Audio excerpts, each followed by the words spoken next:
News 18 लोकमतवर आपण पाहताय बातमी आणि बरंच काही. कंगना राणावत नंतर आता ज्येष्ठ अभिनेते विक्रम गोखले सुद्धा वादात सापडण्याची शक्यता आहे. कारण काही दिवसांपूर्वी अभिनेत्री कंगना राणावतनं स्वातंत्र्याबद्दल जे वक्तव्य केलं होतं त्याचं जोरदार समर्थन ज्येष्ठ अभिनेते विक्रम गोखले यांनी केलं. 1947 साली देशाला मिळालेलं स्वातंत्र्य म्हणजे भीक होती असं कंगना म्हणाली. यानंतर देशात मोठा वाद निर्माण झालाय. कंगनाच्या त्याच वक्तव्याचं विक्रम गोखले यांनी समर्थन केलं. विक्रम गोखले यांच्या 75व्या वाढदिवसाच्या निमित्तानं ब्राह्मण महासंघाच्या वतीने त्यांच्या सन्मानाचा खास कार्यक्रम आयोजित केला होता. यानंतर पत्रकारांशी बोलताना गोखले यांनी हे विधान केलं. यावेळेला पंतप्रधान नरेंद्र मोदी यांचं त्यांनी भरभरून कौतुक केलं. तर शिवसेना आणि भाजप एकत्र आले तर बरं होईल असं सांगायलाही ते विसरले नाही.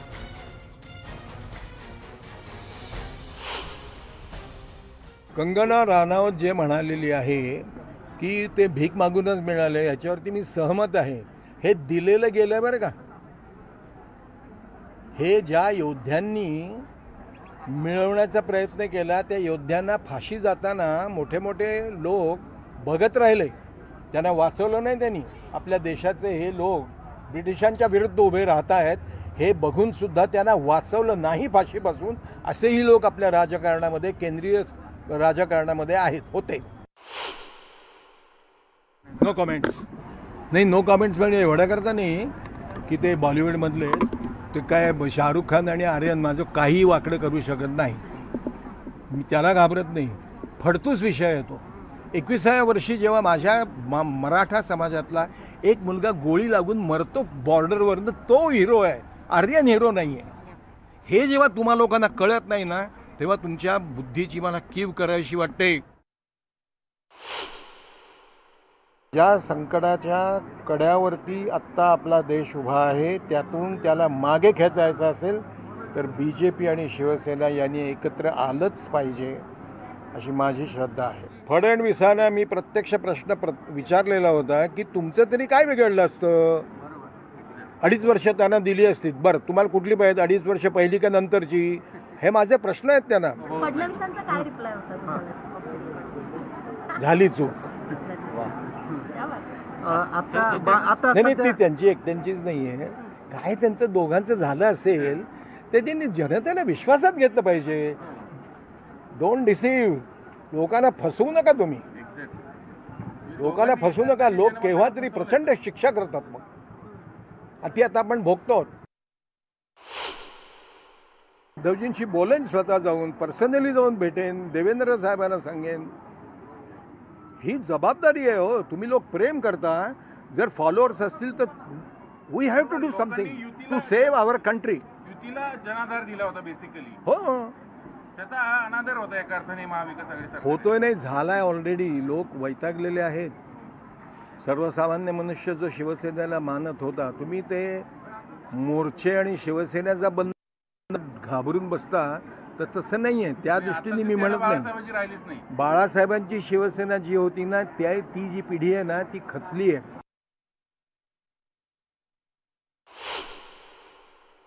अहो, एसटीचा संप मिटला पाहिजे. म्हणजे एसटी दारोदारी जाणारी आहे. ती काही नीता ट्रॅव्हल, फिता ट्रॅव्हल हे नाही आहे.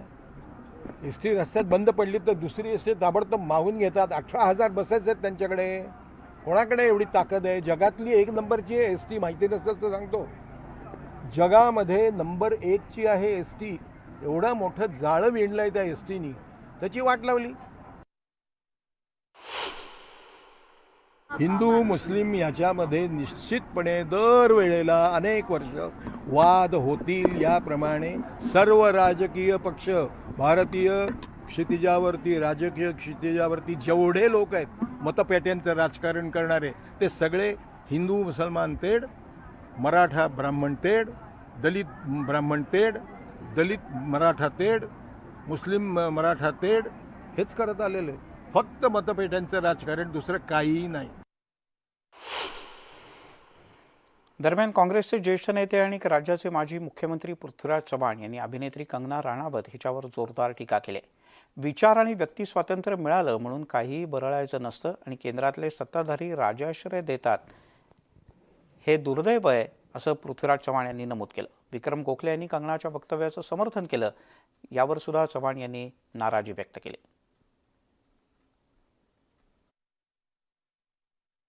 रक्तरंजित क्रांती झाली हाच एक आश्चर्यकारक त्याचं महत्त्व आहे. आणि त्याबद्दल असे उद्गार काढणं हा ज्या लोकांनी बलिदान केलं, आपलं रक्त सांडलं, तुरुंगवास भोगला, लाठ्या खाल्ल्या, त्या सर्व महान स्वातंत्र्य सैनिकाचा हा अपमान आहे.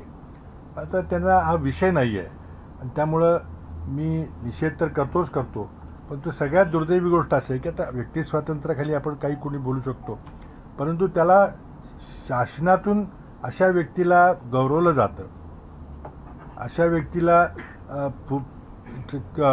अशा प्रकारे वक्तव्य करण्याकरता हे सगळं केलं गेलेलं आहे. हे अत्यंत दुर्दैवी आहे. आता राजश्री मिळतोय असेच लोक बोलत आहेत. तर इतर कोण जर बोललं तर त्याला तुरुंगात टाकलं असतं.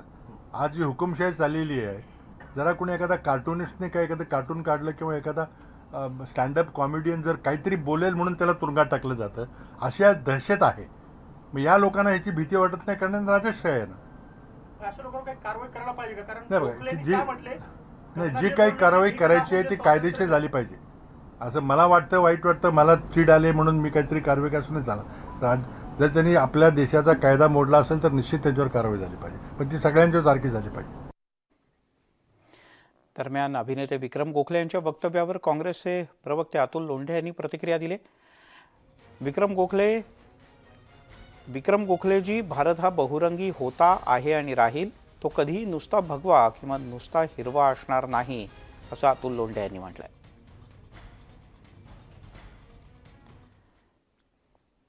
त्रिपुरा इथं झालेल्या जातीय दंगलीचे पडसाद राज्यातल्या काही शहरांमध्ये उमटलेत. मात्र अशा वेळेला संयम राखून जातीय सलोखा वाढवला पाहिजे, असं मत राज्याचे उपमुख्यमंत्री अजित पवार यांनी व्यक्त केलंय.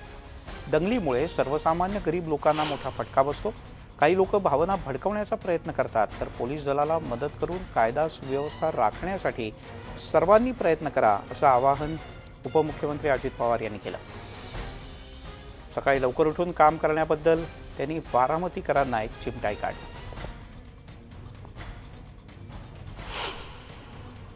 कारण नसताना आपल्या काही शहरांच्या मध्ये जातीय दंगली उसळल्या. वास्तविक जातीय सलोखा ठेवला पाहिजे, एकोपा ठेवला पाहिजे. कुठेही दंगली करून गोरगरिबाला त्याचा फटका बसतो, तसं होता कामा नये. आपण समंजस भूमिका घेतली पाहिजे. पण म्हटलं चला त्या निमित्तानं आपला चेअरमन तरी सकाळी लवकर उठायला लागलाय, काय हरकत नाही. मला 5:40ला बुके द्यायचा म्हणजे त्याच्या आधी त्यांना तासभर 2 तास तरी उठावं लागलं असतं. आणि ह्याच्यातला गमतीचा भाग जाऊ द्या. आता बाळासाहेब किती वाजता उठतात बघणार आहे एकदा मी. पण मित्रांनो, सकाळी लवकर कामाला सुरुवात केली तर थोडा त्रास होतो अधिकाऱ्यांना 8 दिवसांनी 10 दिवसांनी, पण कामं फटाफटा व्हायला मदत होती. गर्दी नसते, कुणीच तिथं नसतं, आम्हीच उभे असतो. आम्ही 10ला गेलो तर आम्हाला ती माणसं बाजूला करायलाच वेळ जातो. दादा सेल्फी, दादा फोटो, बरं नाही म्हणावं तर काय ताटलाय आता. उपमुख्यमंत्री झाला, साधा सेल्फी काढून दिला, त्याची बटणं दाबू दाबू आम्ही मेलो इतके दिवस. झालं कुठं काय करता म्हणून आपलं गप्प बसायचं. मास्क वापरा. आता लोकांना वाटायला लागले करोना गेला. घाडगेवाडीकरांनो, दोन्ही लसी घ्या. लसी घेतल्या नाही तर अडचणी येतील. आता पुन्हा चीन आणि रशियामध्ये करोनाने डोकं वर काढलेलं आहे. पहिल्यांदा चीन मध्येच करोना आला. आपल्या 2 त्या ठिकाणी लाटा येऊन गेलेले आहेत.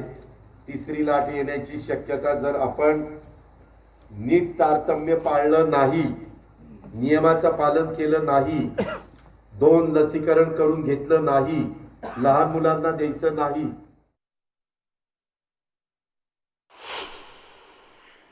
आणि आता बातमी पुण्यातून. ज्येष्ठ शिवशाहीर बाबासाहेब पुरंदरे यांची प्रकृती काहीशी चिंताजनक आहे. पुण्यातल्या दीनानाथ मंगेशकर रुग्णालयात त्यांच्यावर सध्या उपचार सुरू आहेत. बाबासाहेब पुरंदरे गेल्या 3 दिवसांपासून रुग्णालयात दाखल आहेत.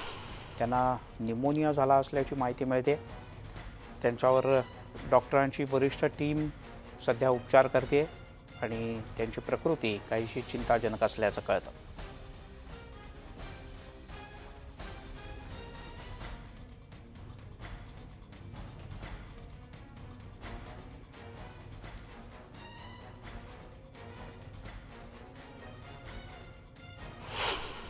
मी शिरीष याडकीकर, दीनानाथ मंगेशकर रुग्णालय जनसंपर्क अधिकारी. श्री बाबासाहेब पुरंदरे वृद्धापकाळाने न्यूमोनिया होऊन सद्यस्थितीत हॉस्पिटलमध्ये क्रिटिकल आहेत, व्हेंटिलेटरवर आहेत आणि अतिदक्षता विभागामध्ये ॲडमिट आहेत. प्रकृती खूपच खालावलेली आहे, एवढंच मी सांगू इच्छितो आपल्या सगळ्यांना. सर कुठले डॉक्टर? सांगितलं त्यांना न्यूमोनिया झाला होता. न्यूमोनिया वृद्धापकाळ या दिवसाने ते गेले आठवडाभर ॲडमिट आहेत. आता सद्यस्थितीत त्यांची प्रकृती खूप खालावलेली आहे, एवढंच मी आपल्याला नम्रतापूर्वक सांगतो. धन्यवाद.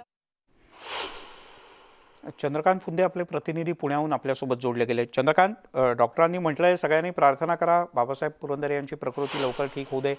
पण त्यांची प्रकृती काहीशी चिंताजनक आहे. काही अपडेट्स? हो, निश्चितच आता PRO जे आहेत याड्रीकर यांनी सांगितलं तीच अधिकृत माहिती आहे. त्यांच्या कुटुंबियाकडनं किंवा देवनाथ हॉस्पिटलकडनं सांगितली गेलेली ज्या काही बातम्या आल्या होत्या त्या त्यांनी पूर्णपणे नाकारलेल्या आहेत आणि बाबासाहेब पुरंदरे शिवशाहीर यांची प्रकृती चिंताजनक आहे. अगोदर असं सांगितलं गेलं की 3 दिवसापूर्वी ते घरात पडले, त्यांच्या डोक्याला मार लागला, त्यानंतर त्यांना इथे ॲडमिट केलं आणि आता एकदम 6 वाजता त्यांची प्रकृती एकदम खालावली, एकदम क्रिटिकल झाली अशी एक माहिती समोर आली.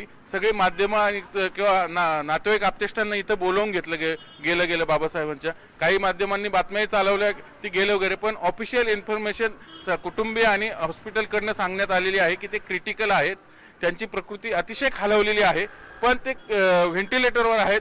जी काय अधिकृत माहिती मिळेल, अपडेट जे काय मेडिकल बुलेटिन ते वेळोवेळी सांगितले जातील. पण सध्या तरी आपण सर्वजण बाबासाहेबांचे चाहते राज्यभरात नाही देशभरात आहेत. शिवशाहीर बाबासाहेब पुरंदरे हे सर्वांतर्फे प्रार्थना करत की बाबासाहेबांची प्रकृती ठीक हो आणि ते या सर्वात मोठ्या ह्या धक्क्यातनं, या आजारपणातनं बाहेर येऊत, अशीच सगळ्यांची प्रार्थना आहे. बाबासाहेब क्रिटिकल आहेत हे मात्र निश्चित आहेत. पण त्यांचं आता 100वीच पदार्पण केलं होतं. राज ठाकरेंच्या उपस्थितीत त्यांचा 100वा वाढदिवसही साजरा झाला होता.